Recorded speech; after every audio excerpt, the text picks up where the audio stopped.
সেখানে আমরা দ্ব্যর্থহীনভাবে এই কথা সরকারকে জানিয়ে দিয়েছি যে সরকারের এই কর্মকাণ্ডের দায় কোনোভাবেই দেশের আলেম সমাজ এবং হেফাজতে ইসলাম নেবে না, বরং হেফাজতে ইসলাম এদেশের মানুষের গণমানুষের যে শঙ্কা, সেই শঙ্কার প্রতিনিধিত্ব করে হেফাজতে ইসলাম মাঠে ময়দানে তার ভূমিকা অব্যাহত রাখবে।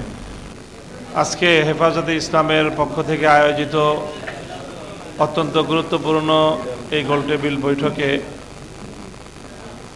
সম্মানিত আলোচকগণ অনেক গুরুত্বপূর্ণ এবং সব দিক নিয়ে আলোচনা করেছেন।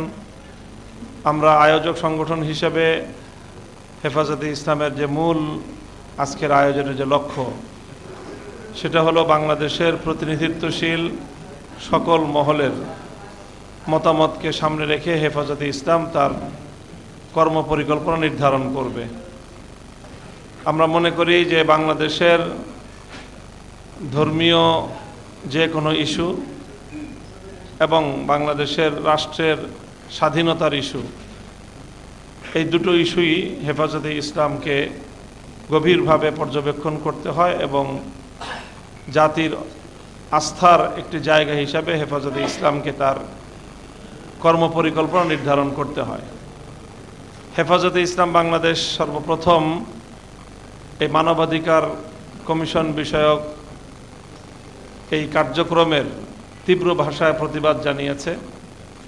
হেফাজতে ইসলাম এই বিষয়ে তার তীব্র প্রতিক্রিয়া ব্যক্ত করার পর সরকারের পক্ষ থেকে বেশ অনেকগুলো উদ্যোগ নেওয়া হয়েছে এ বিষয়ে আলোচনা করার জন্য। সর্বশেষ হেফাজতে ইসলামের শীর্ষ নেতৃবৃন্দের একটি প্রতিনিধি দলকে আমন্ত্রণ জানিয়ে মাননীয় প্রধান উপদেষ্টা এই বিষয়ে হেফাজতে ইসলামের সাথে এবং আলেম ওলামাদের সাথে কথা বলেছেন। সেখানে হেফাজতে ইসলাম বাংলাদেশের সম্মানিত সিনিয়র নায়েবে আমির, হাটহাজারী মাদ্রাসার সম্মানিত মহাপরিচালক আল্লামা খলিল আহমদ কুরাইশির নেতৃত্বে হেফাজতে ইসলাম বাংলাদেশের মহাসচিব আল্লামা সাজিদুর রহমান সহ শক্তিশালী এবং শীর্ষ নেতৃবৃন্দ উপস্থিত ছিলেন। অনেক আলোচনা হয়েছে।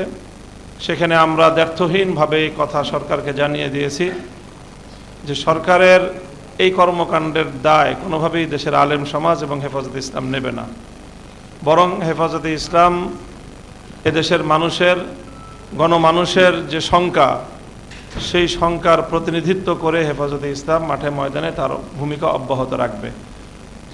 আমরা সেক্ষেত্রে সরকারকে সুস্পষ্ট ভাষায় আমাদের পরামর্শ এবং মতামত জানিয়ে দিয়েছি যে দেশের সকল অংশীজন, বিশেষ করে রাজনৈতিক বড় বড় যে পক্ষগুলো রয়েছে, তাদের সকলকে ঐক্যবদ্ধ করে সকলের সাথে খোলামেলা ওপেনলি ডিসকাশনের মাধ্যমে সরকারের এই ক্ষেত্রে দৃষ্টিভঙ্গি এবং সরকারের ভূমিকা এই উভয়টি জাতির সামনে খোলাসা করতে হবে।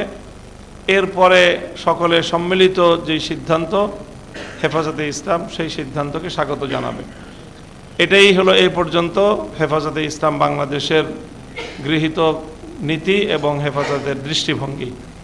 আজকের এই গোলটেবিলের মাধ্যমে আরও কিছু মতামত হেফাজতের সামনে আসলো এবং আমরা আশা করছি যে হেফাজতে ইসলাম বাংলাদেশের নেতৃবৃন্দ এ বিষয়ে তাদের পরবর্তী পদক্ষেপ গ্রহণ করার জন্য আজকের এই মতামতকেও গুরুত্বপূর্ণ নিয়ামক হিসাবে তারা এটাকে গণ্য করবেন। আমাদের সর্বশেষ কথা হলো যে দেশ এবং ইসলামের প্রশ্নে আমরা কারো চেহারার দিকে তাকিয়ে কথা বলতে পারবো না।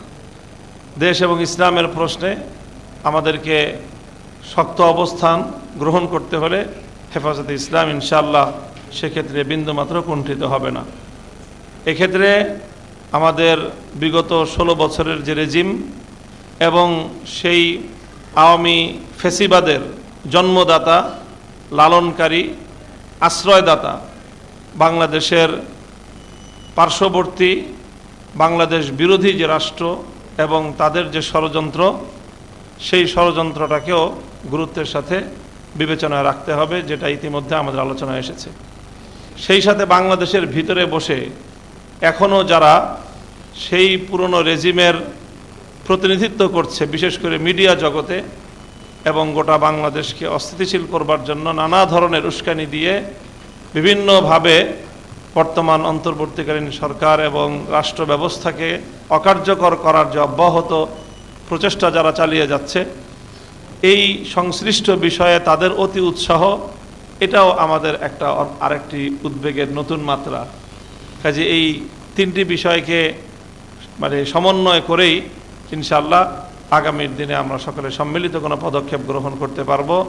আল্লাহ পাক বাংলাদেশকে রক্ষা করুন, বাংলাদেশের জাতি এবং এদেশের ইসলামী ঐতিহ্য রক্ষা পাক। ও আখিরু দাওয়ানা আলহামদুলিল্লাহি রাব্বিল আলামিন।